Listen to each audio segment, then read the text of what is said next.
dari tempat base campnya sampai ke Gua Pindul harus pakai jeep.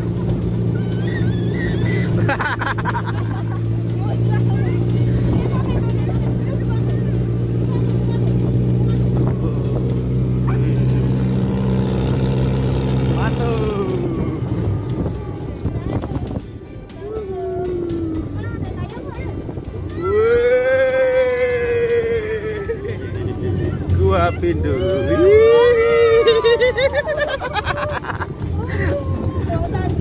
Gua tanding, kita mau tanding. Selamat datang di Gua Tanding.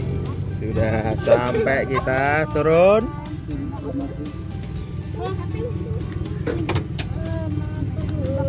Basah. Kok basah? Ya, kita pakai ini jeepnya. Dia lebih tertantang sama apinya. Keren. Lokasi Gua Tanding dulu. Ini base campnya. Tuh. Jadi paket kita itu paket masuk ke Gua Tanding dan Gua Pindul. Ini foto-foto yang lain. Ada ikan di bawahnya, racun. Ada ikan.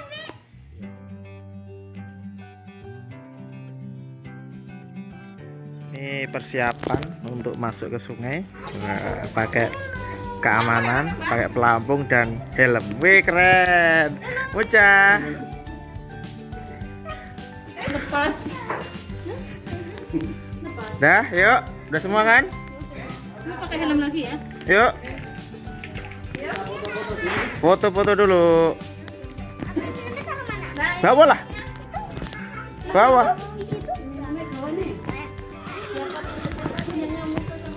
Tuh, Fatih. Tih. Mantap. Umar. Gua apa tadi, Mi? Gua Tanding. Gua Tanding. Lokasi Gua Tanding dan Gua Pindul di Gunung Kidul, Yogyakarta.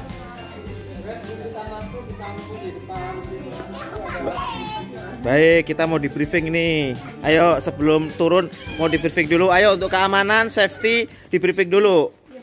Mulai masuk ke gua apa tadi, Mi? Gua Tanding. Gua Tanding. Ya, ini ya teman-teman nih. Anak-anak nih sama Eyang. Eyang di depan sama Umar. Belakang Nisa, Fatih sama Musa. Tapi gelap, agak gelap guanya. Nih, guanya nih dinding-dindingnya nih, Itu dinding-dindingnya namanya nih. batu apa Mas coba Mas? Tuh, disenterin kelihatan tuh. Keren. Ciptaan Allah ya Mas. Terus kan? Keren ya?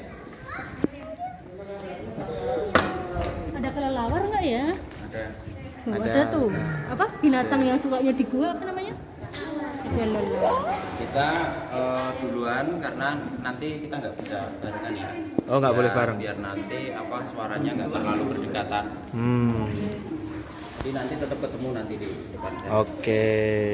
Rombongan dari mana ini? Jogja. Baik, sebelumnya kembali saya ucapkan terima kasih atas kunjungannya di Gua Tanding. Jadi Gua Tanding ini merupakan konsep wisata penyusuran sungai bawah tanah menggunakan perahu karet. Siap. Dengan panjang 450 meter, kemudian kedalaman air itu mulai dari 1 hingga yang paling dalam 9 meter. Waduh. Dan tepat di bawah kita ini kedalamannya sudah mencapai 2 meter. Oke, siap. Kemudian di Gua Tanding ini yang ditonjolkan adalah jenis-jenis batu, diantaranya seperti yang ada di samping sebelah kiri kita. Iya. Ini yang disebut dengan batu stalaktit, Oke. yaitu jenis batu yang bentuknya dari atas ke bawah. Kemudian kalau kita lihat dari bentuknya yang bulat-bulat, menandakan bahwa pertumbuhan batu ini terhambat. Dan untuk pertumbuhan batu yang terhambat ini per milinya membutuhkan waktu 9 tahun. Wow, Per mili lu. Per mili ya, artinya meskipun kecil ini umurnya udah ribuan tahun. Kemudian di samping sebelah kanan kita, Tuh, kanan tuh, kanan. center saya. Ini yang disebut dengan batu kolong ataupun batu pilar, yaitu pertemuan antara batu stalaktit yang tumbuhnya dari atas ke bawah dan batu stalagmit dari bawah ke atas menyambung menjadi satu. Disebut dengan batu kolong ataupun batu pilar. Iya. Kemudian tempat di bawah kita ini kedalamannya masih sama, di sini masih kedalaman 2 meter ya. 2 meter, Nanti oke. semakin ke ujung sana maka akan semakin dalam. Siap. Kemudian di depan sana, tepat di fokus center saya, itu Ya. sama kayak tadi jenis batu stalaktit yang pertumbuhannya terhambat. Ya. Dan di sini dikatakan terhambat karena dulu pernah terjadi banjir, sehingga volume air banjir itu sampai naik ke atas sehingga menyentuh di ujung batu yang masih meneteskan air. Karena di ujung batu yang masih meneteskan air menandakan bahwa dia masih aktif dan dia sangat sensitif sekali. Kalau terkena air yang meluap, maka dia akan terhambat pertumbuhannya. Apalagi ketika kita pegang ya, jadi tangan manusia itu mengandung zat garam, itu bukan hanya bisa menghambat tapi bisa membuat batu itu nantinya tidak aktif kembali. Jadi kita himbau bagi wisatawan untuk tidak memegang di ujung batu yang masih meneteskan air. Ya. Itu bakalan jadi batu ya? Tetesan Airnya, iya. Kemudian di atas kita ini yang disebut dengan batu kristal. Oh iya, Nah, kristal. dia kalau terkena cahaya, Oh iya. dia akan Ini batu kristal nih mas. luar biasa ya. Logber. Yang lelawarnya tuh. Tuh. Ya. Tuh, yang kecil-kecil itu yang hitam-hitam. 97 itu ada salah seorang warga sekitar sini yang membuat sumur. Kemudian sumur tersebut digali secara manual dan sampai di kedalaman 16 meter alat yang digunakan berupa linggis itu tiba-tiba lepas dari genggamannya langsung jatuh ke bawah. Ternyata orang tersebut tidak menemukan mata air, justru menemukan rongga gua yang di bawahnya itu mengalir aliran sungai bawah tanah. Kemudian nama Gua Tanding itu sendiri diambil dari nama si penemu, sekali lagi pemilik sumur tersebut namanya Harto Tanding. Maka gua ini dinamakan dengan Gua Tanding. Kemudian Gua Tanding ini mulai dieksplor menjadi tempat wisata itu pada tahun 2016. Belum lama ya, Sudah. sekitar kurang lebih 5 tahun, 5 tahun. yang lalu. Dan kita lihat di samping sebelah kiri kita, di sini ada sebuah batu ataupun pulau. Nanti di sepanjang 450 meter kita akan melewati 3 pulau besar seperti ini. Ini merupakan pulau yang pertama, sekaligus ini merupakan proses pembentukan rongga gua. Yang mana batu tersebut dulunya menempel tepat di atas kita di sini. Ya. Semenjak bebatuan di sini masih aktif dan masih sering melakukan pergerakan, akhirnya batu yang menempel di atas itu runtuh ke bawah. Ya. Ini yang disebut dengan proses terbentuknya rongga gua yang pertama. Kemudian di Gua Tanding ini pernah mengalami 2 kali proses pembentukan rongga gua. Untuk proses selanjutnya kita lihat di atas kita. Di sini itu banyak sekali lubang-lubang seperti sumur terbalik. Mungkin sampai di sini ada yang tahu lubang-lubang ini kenapa? Ya karena jatuh tadi. Karena jatuh. Oke. Jadi di daerah Gunung Kidul, baik di daerah Yogyakarta, dulu jauh sebelum ada peradaban manusia tinggal di sana, itu berada di bawah permukaan air laut. Dengan otomatis rongga gua ini dulunya penuh dengan air laut. Kemudian lubang-lubang di atas kita seperti sumur terbalik ini dulunya merupakan pusaran-pusaran air laut yang kemudian mengikis atap gua di atas kita. Semakin lama terkikis maka terjadi pengangkatan atapnya. Nah itu yang disebut dengan proses pembentukan rongga gua yang kedua. Kemudian tepat di bawah kita ini kedalamannya sudah mencapai 4 meter. Dan kita lihat di atas kita di sini banyak sekali kelelawar. Dan di Gua Tanding ini terbagi menjadi 2 spesies kelelawar. Untuk spesies yang pertama seperti di atas kita, ukurannya kecil, warnanya hitam. Ini jenis kelelawar pemakan serangga. Kalau warga sekitar sini nyebutnya kampret. Tapi ingat nggak boleh dikasih akhiran lo ya. Bahaya nanti kalau dikasih akhiran lo ya. Kemudian untuk spesies yang kedua adalah spesies kelelawar pemakan buah. Itu ukurannya lebih besar dan warnanya agak kecoklatan.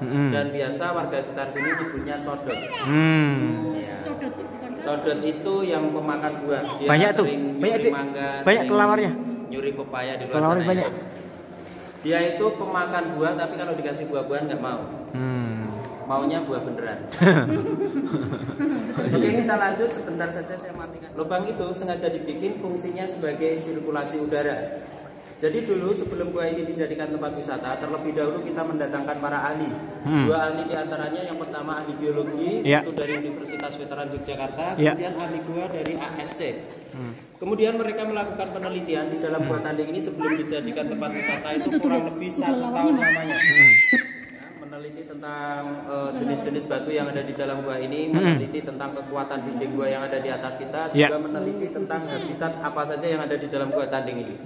Kemudian setelah 1 tahun lamanya mereka melakukan penelitian, akhirnya mereka mengeluarkan surat izin ataupun surat rekomendasi yang menyatakan bahwa Gua Tanding ini benar-benar layak dan aman untuk dijadikan tempat wisata. Tapi kita harus membuat lubang vertikal itu sebagai sirkulasi udara. Jadi memang sengaja dibikin ya. Dan itu merupakan anjuran dari ahli agar supaya di Gua Tanding ini terjadi sirkulasi udara. Dan ketebalan dinding gua di atas kita ini 10 meter. Silakan nanti lihat di atas setelah sampai bawahnya. Ini merupakan bukit di atasnya sana ya. Dan bisa kita lihat di sana juga ada banyak pohon ya. Nah, Nah, itu ada pohon apa aja? Oh, itu pohon Kelihatan? Wow, nggak kelihatan. Duh, mangga. Kelapa kok mangga.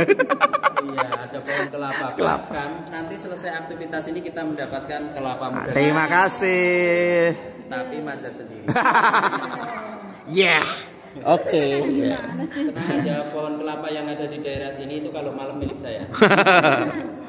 Oke, kita lanjut perjalanan kita. Kita pada rongga yang paling sempit di Gua Tanding. Waduh. Nah, di sini juga merupakan atap yang paling tinggi. Oh, Di iya. atas sana jarak merupakan paling tinggi dari permukaan air sampai atas sana itu 13 meter tingginya.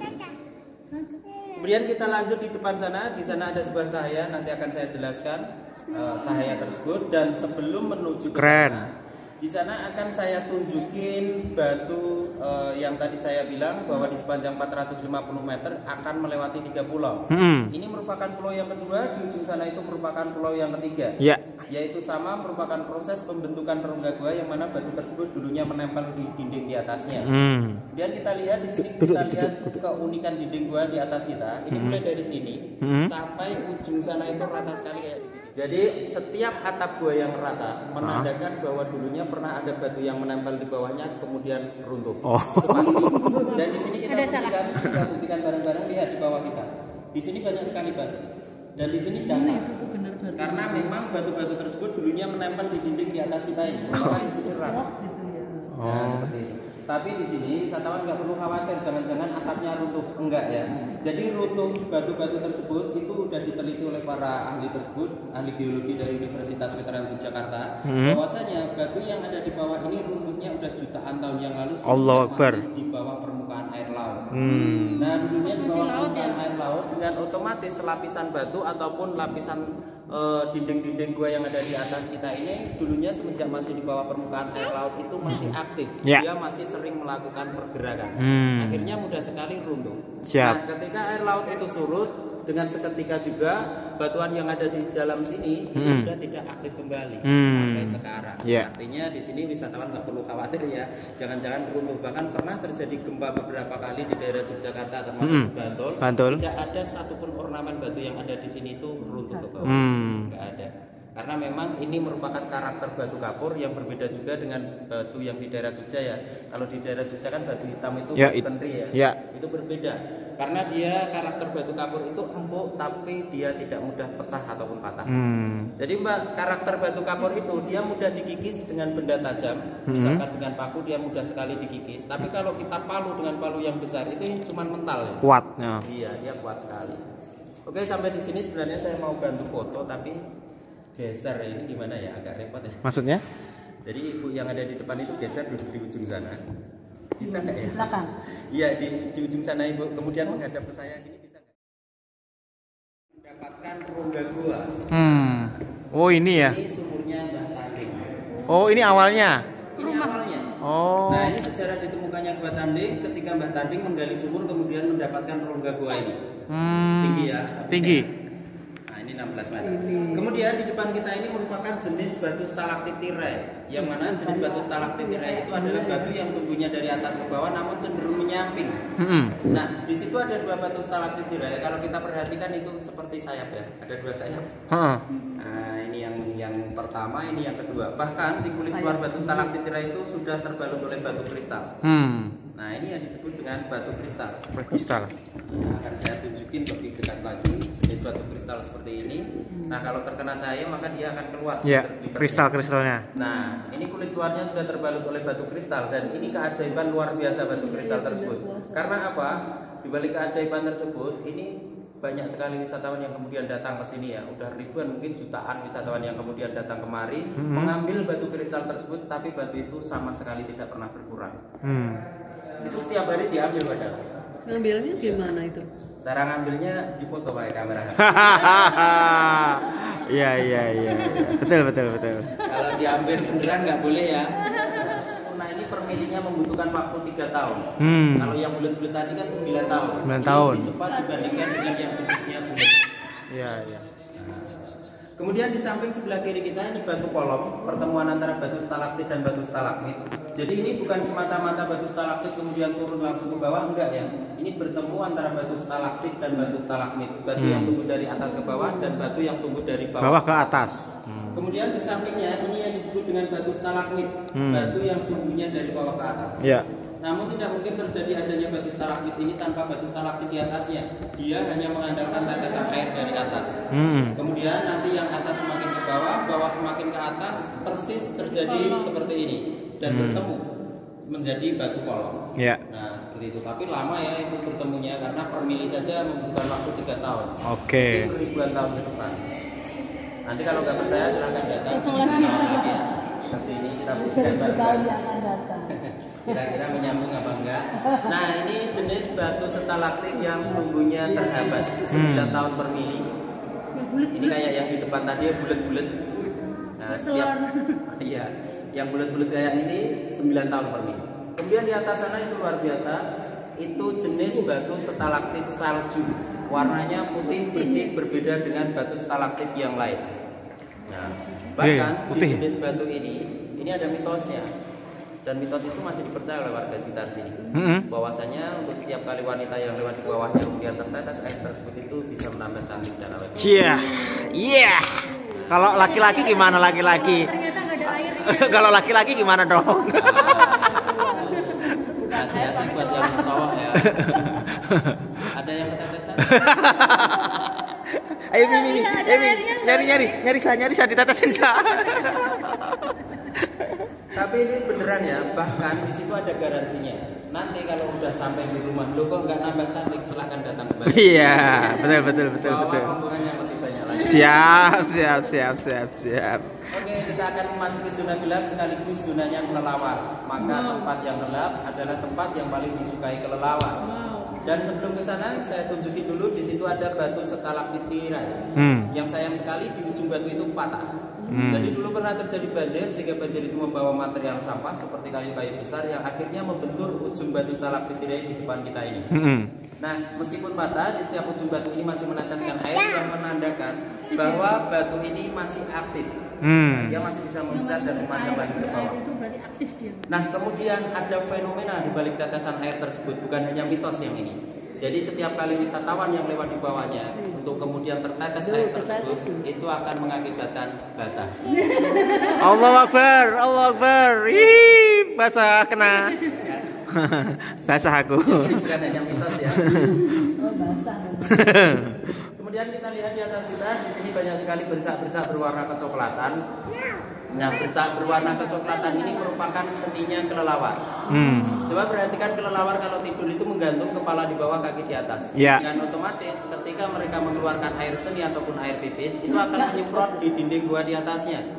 Karena dinding gua ini merupakan jenis batu kapur yang mana dia mempunyai pori-pori yang besar, maka dia mampu menyerap air seni tersebut sehingga meninggalkan flek berwarna kecoklatan di dinding gua.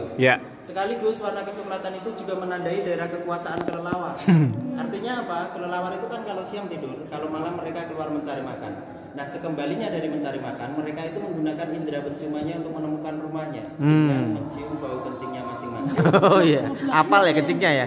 Kencingnya apal ya? Ya, yang artinya berbeda-beda ya bau kencing kelelawar. Makan mangga. Dan tempat di bawah kita ini merupakan tempat yang paling dalam. Kedalaman air di bawah kita ini 9 meter. Nah, kalau ada wisatawan yang ingin membuktikan boleh. Tapi ada syaratnya, nggak boleh minta contoh. Buktikan sendiri. Oke, kita lanjut perjalanan kita. Di depan sana itu merupakan ujungnya Gua Tanding yang nanti kita akan muter kembali karena di sana sudah nggak ada rongganya ya. Artinya atap gua itu sudah kembali menutup ke air. Nah, di sini ada yang pernah ke Gua Pindul? Belum. Oke, di sini akan saya tambahkan informasi yang mungkin nantinya kalau datang ke Gua Pindul nggak didapat di sana. Bahwasanya untuk letak geografisnya antara Gua Tanding dan Gua Pindul itu tepat Gua Tanding itu di atasnya Gua Pindul.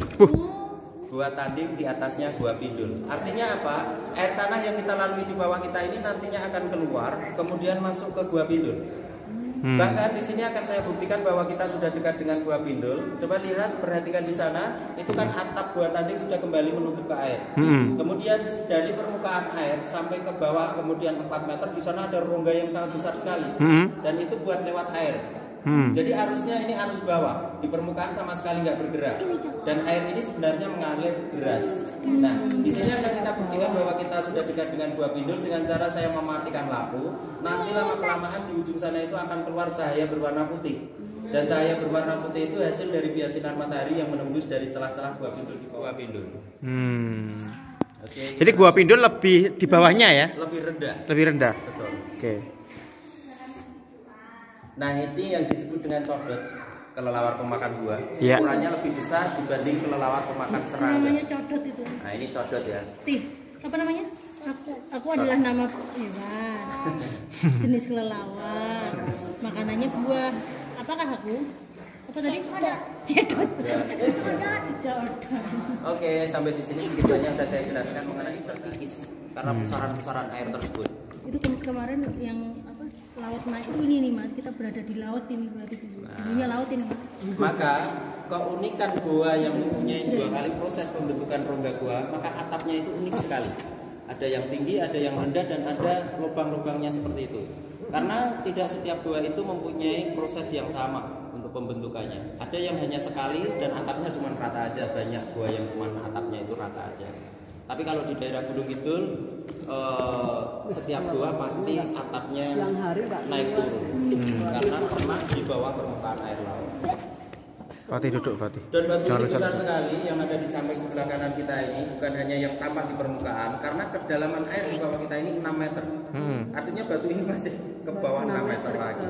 Besar sekali batu tersebut. Ini tapi kalau misalkan yang tadi banjir itu setiap musim hujan atau? Oh enggak, tidak di setiap musim penghujan pasti terjadi banjir, enggak. Karena apa? Kita itu berada pada sungai bawah tanah, yang mana sungai bawah tanah berbeda dengan sungai permukaan. Kalau di sungai bawah tanah ini aliran utamanya sedikit, enggak seperti di sungai bawah tanah yang kemudian ada banyak aliran air yang masuk ke sana. Kalau di Gua Tanding ini jarang terjadi banjir. Meskipun di luar sana udah banyak sungai yang terjadi banjir, belum tentu di Gua Tanding ini terjadi banjir. Seperti itu. Jadi misalkan berwisata di musim penghujan pun aman, karena di sini Mbak mungkin ada banjir kiriman ya. Kalau di sini nggak hujan selama 2 hari 2 malam atau lebih, minimal terjadi hujan 2 hari 2 malam baru di sini debit airnya bisa naik. Kalau cuma sehari semalam itu di sini nggak akan terjadi banjir. Jadi sudah bisa diantisipasi.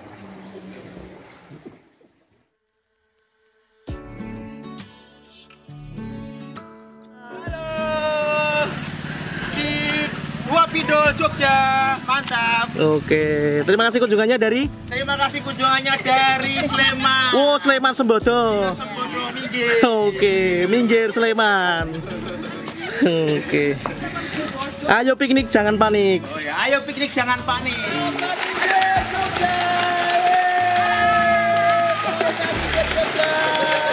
Oke.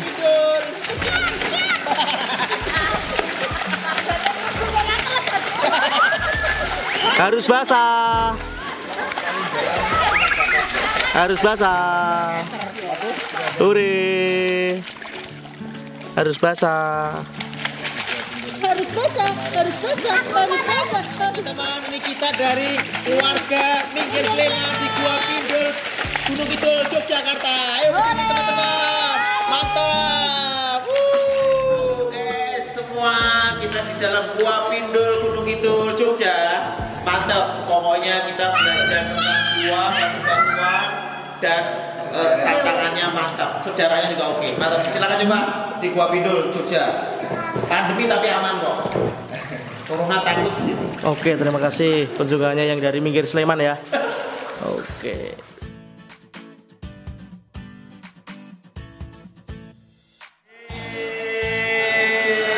Gua Pindul mantap.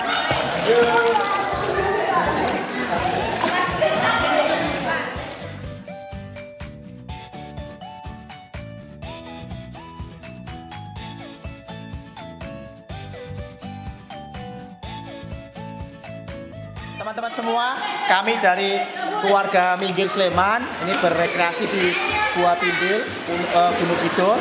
Mantap kegiatannya, kita mengenal batu-batuan, kemudian sejarahnya maupun Ya tantangan air. Ya silakan coba di Gua Pindul, datang teman-teman. Pandemi insya Allah aman karena nggak rame.